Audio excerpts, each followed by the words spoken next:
Welcome back to the Kids Ministry and Leadership Podcast from KidMin Collective. Monthly episodes featuring leading global KidMin voices, real stories, and practical leadership tools. Let's get into today's episode.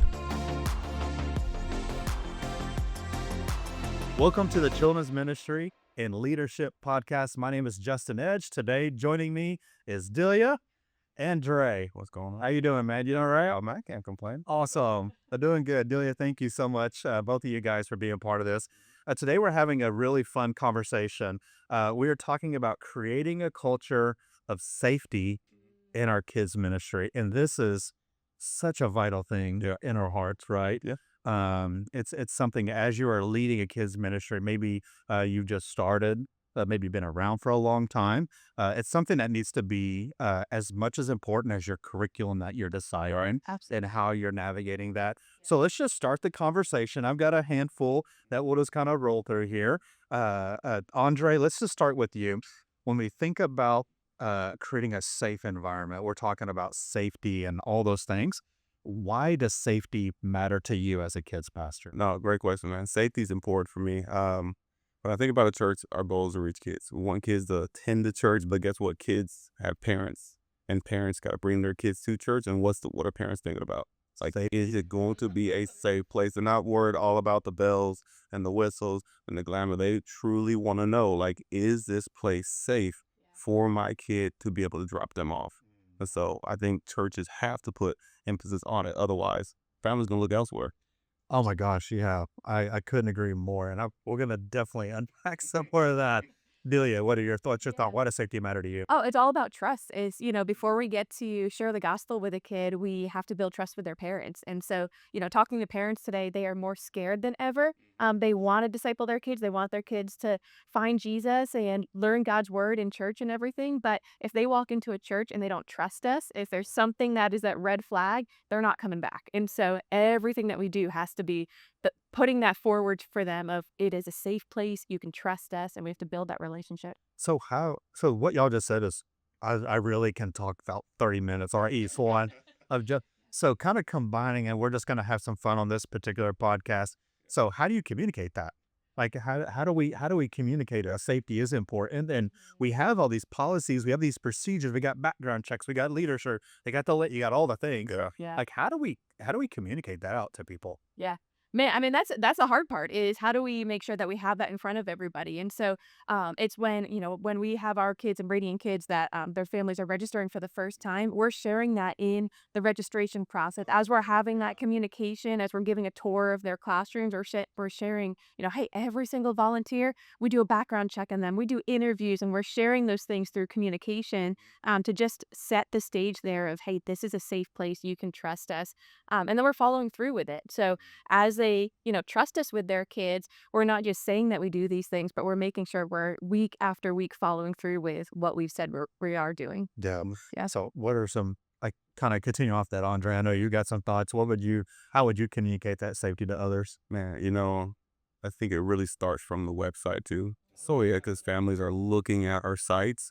They want to know information. So we used to just put, here's our curriculum, but now we're putting, hey, here's our process and how we vet our volunteers. If you have any questions, like, there's a whole FAQ that probably needs to be somewhere. Where do I go? How do I handle this? And then when they get there, I think relationships are huge as well. Yeah. Because they more. Yeah. It's something special. Like when they're giving that tour, Delia talked about, we're introducing you to, this is the nurse recording, this is the preschool coordinator, this is the children's pastor. And so that shows that we know people and we're not just hired guns to run a weekend service. Yeah. I at Life Church, I also serve on our guest services team at our Saturday service. I love that. And my wife and I, it's our favorite spot because it's where new families are coming in. Yeah. And we all have them. They walk into your environment and they walk in confidently, and they start slowing down, and they start looking up and looking around. They're trying to figure that out.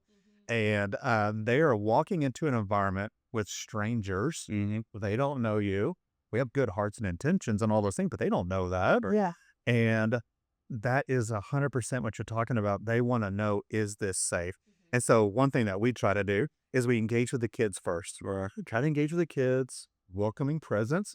And I think safety is like how you dress.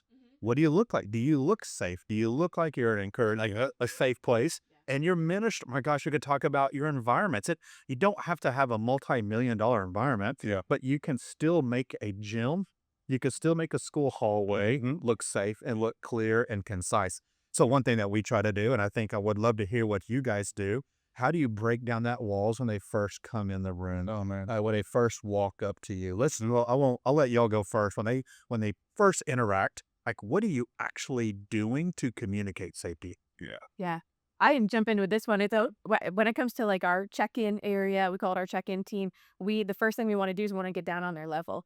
So it's not talking, up here to the adults, but it's our volunteers are down on the floor on their knees, looking eye to eye with that kiddo. Complimenting their shoes or something fun, or just trying to get to know them a little bit more, so they start to warm up, and then we're connecting with the parents and everything. But as soon as we can break the ice with the kid, now we've actually won with the families also. Yeah. That's a huge part of what we do. We'll walk through and we'll say stuff like, hey, just to let you know, we don't have any food or drinks in our environments. Yeah. So don't have to worry about allergies. Because for me, I have a dollar to peanut allergy. And I'm wondering, is there going to be some kind of gluten food in there, a peanut in there, whatever, to communicate that, but also like, hey, just to let you know, everyone that's wearing a Life Kit shirt has this. What about you, Dre? What would you add to that, or what's something that you would do to help communicate that safety to our first time family? Love the idea of getting down to our level. And I think a shift that I've made, as much as I go after the kid, I also have intentional conversations with the parent. Oh, cool. And so I think John Maxwell calls it like mining for gold. And so in that, I'm just, the question after that's good right there. Hey, like, how'd you get here? Okay, well, we moved. Where'd you move from? We moved out of town. Hey, great. So I need to tell you about this restaurant down the road. Or to say that because that's breaking down barriers. It makes it seem like, hey, it's not just a transaction, but there's the relationship side of it. Another fun thing, we give out a one-on-one for every environment. So if you're in nursery, preschool, elementary, or special needs ministry, it's just a one-on-one. Here's things we want you to know about our ministry. If you got any questions on it, you just let us know. And all we're trying to do is just break down that tension, break down the ease. So by the time you leave, I need you to be fully engaged in church. Yes. Well, and I love what you said there too, both of you, with talking about getting to know the parent and identifying with them. And that's always huge because parents are afraid to drop their kids off, and they're walking into strangers. But the moment you can say, hey, I'm a parent too. Here's what I do with my kids, or my, kid has a hard time going into class and then separation anxiety too. Here's what I do. All of a sudden now you can, went from a stranger to a friend and somebody who's doing this with me. And that wall comes down immediately. Yeah. Yeah. So I got a couple thoughts. I want to keep us on track as we're kind of going along here. We talked about the family side, and what y'all said is absolute gold, mining for gold. I love that. It keeps me curious about you and not about me. Yeah. But let's kind of like go. That would be the dining room, if you will. It's out there. That's nice. But then there's the kitchen. It's a little hectic. Whatever. We have our volunteers on the backside. We have to communicate to them about this safety, and a key thing, we have to hold them accountable to that safety. So if in our context we have non-negotiables, we have things that we live by, the things that we navigate. To throw a curveball at you, what are you thinking through when it comes to your volunteers? How are you actually communicating that safety? How are you holding them accountable when it comes to the volunteer side? Actually execute on the things that you delivered with that family. Yeah. I mean, it's obviously onboarding is huge. So whatever that onboarding, your system is making sure that your safety training is a core part of that. And talking through the why of that, not just the, hey, we want, 2 adults in every space and all of those bathroom policies, those specifics, but then the why of it is, hey, is this to protect those kids? This is to make sure that we are always above reproach in everything that we do. It protects you as a leader, so that way we can continue to do kids ministry. But it's also then knowing that just like vision leaks, we have our safety drifts. And so we talk about that all the time of, always going into those spaces and saying, all right, time for a reset. And, you've been here forever, but we start to forget. And, we forget the importance of being sticklers to those safety standards. So Vision and drifts and safety leaks. safety. Oh, Yeah. that's so good. So you got to talk about it all the time. You talk about it. What would you add to that, Dre? Yeah. I'm gonna shift a little bit to it and put it back on us as the leaders. Okay. So much we talk about a volunteer. They say you reproduce who you are and not what you know. Mm. Oh. And so when it comes to the idea of safety, Yeah. am I a safe person? And says, do I even value our safety practices, or am I just trying to get you to do the things that I want to be done? So we just shifted into lanyards. And so one of the things I have to model is the actual wearing of the lanyard. We do orientations. I need to be a part of the orientation or make sure it's done to the best it can be. That we can say we want something, but if it's not done with excellence, then they're going to say you're not really serious about this.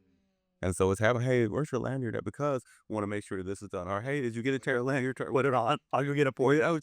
But if I don't have mine on, or if I didn't even do the training that I sent everybody out, like the trainings do. What training? I didn't know we had a training. So it starts from the leadership, then pours into your leaders, which then gets to your volunteers, and that's how we get safety for our kids. But if we don't model it, they're not going to do it. Yeah. Consider that I think when I see it with our staff so much that we have to do a reset with them, with our sticker policy, our checkout process. Our staff can be the worst about that because they're like, oh, we're the last ones here. They know who we are. And we are very big on like, no, no, no, you have to have that sticker. Go find that sticker. We can print you a new one, but we don't want to make exceptions to the rule for staff members, which then the parent who's behind them, who's their first time picking up their kid, doesn't know that the staff member, and now we haven't followed through with our word. And so it's making sure that everybody knows the vision and follows the standards. Yep. Yeah, it's like, would your leaders follow you by your actions, not just your words? Because we can stand there and say, hey, these things matter. And I think a big deal is like we want high caliber leaders because we are on the front lines of discipleship and life change with our small group leaders. Um, but if we do not have that accountability and that high standard, because if you're sitting in those huddles and those orientations and you say, do these things, but then you don't bring accountability to that, Yeah. It's just oh, white noise at that point. they're in trouble. Yeah. They're in trouble. That is where it looks good on the outside, but there's no depth to it. Yeah. I want to shift a little bit as we're kind of getting close to. I know I want to give plenty of time for this podcast here. Yeah. We talked about outward facing. Right. We've talked about families. We've talked about kids to a degree. We have talked about that. We talked about leaders. Let's go like one more time. Deepest level, like the deepest level you can think of. Why does safety matter? Safety matters because of the trust that it builds for life change, for discipleship, for those conversations in your small group. So maybe just share maybe a personal story or something that you've experienced, or when it comes to like truly, why does safety matter? Mhm. Mm-hmm. Yeah. I kind of jump in there with this idea of small groups. We do small groups in the elementary environment, and we're asking our leaders to then have these conversations. And we're saying, hey, make it a safe place, and create a circle for them to do that. And I really had to ask myself the question of were we doing that for the leaders? So are we modeling that for the leaders so that they actually feel safe enough to share with us, so that then they can get those kids to be able to have those conversations with them? I just think if you don't have that safety mindset and safety environments, then I think, to your point, it can just drift. Yeah. Yeah. And unfortunately, every weekend you're inviting people to either come back to your church or write off your church. Wow.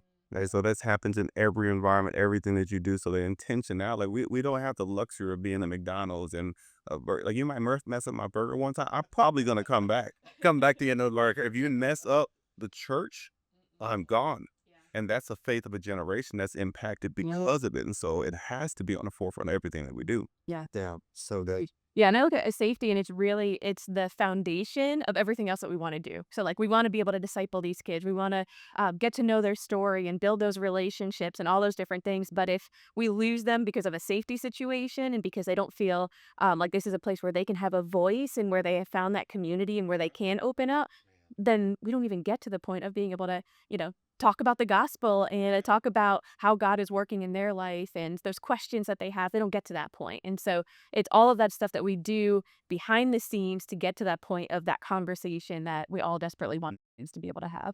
Yeah. So as we're kind of wrapping up here, I would love to have each of y'all share, like, what's your final thought? If you're thinking about all of our listeners, our kids, pastors that are paying attention, the things that we've gone through, I know it's deep in your heart. There's a lot of passion around safety and caring for our kids and creating those environments. If you were to impart one last piece of wisdom, a thought, whatever, Dre, we'll start with you. Yeah. What would you want to share with our kids, pastors listening today? Yeah. One thing we ask with our staff, SEP, how are you doing spiritually, emotionally, and physically. Emotionally, spiritually, and physically. Yep. Yeah. And so as much as we're looking at like the I's and the T's and dotting those and crossing those, you also have to make sure that your people are taken care of. And so I think when they're taken care of, like we talk about it in IT, like the users are the ones that can really affect everything. Yeah. Mm. Yeah. And so you can have the best policy ever, but if a person is dragging that day and they haven't been felt hurt and they haven't been cared for, then your practice is probably not going to be able to be put in place.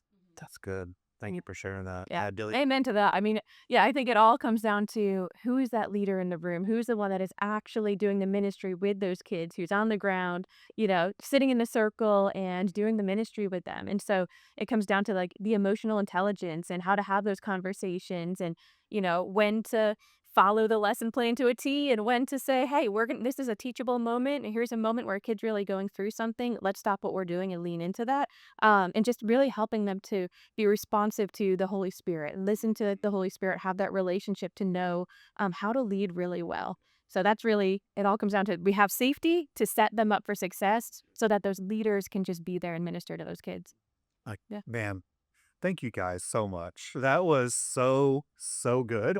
I know we could have kept on talking, but I love how y'all's conversation and how it really ended with this high level thing, but it ended down to the one. It ended down to one kid sitting in a small group environment, trusting that leader that's sitting across from them. So when the gospel presentation is shared and that leader says, I'm with you in this. Yeah. It all started when they first walked in the door. They heard from their mom and dad. A leader cared for them. So I want to say thank you guys so much for this. Incredible. I know we could kept on talking about it. And I hope for every one of you that's listening and paying attention to this, I hope that you got something out of this so much. And I hope next time you listen in, you share, you lean in. There'll be some notes attached to this if you need some more information, some questions, some prompts, whatever it may be.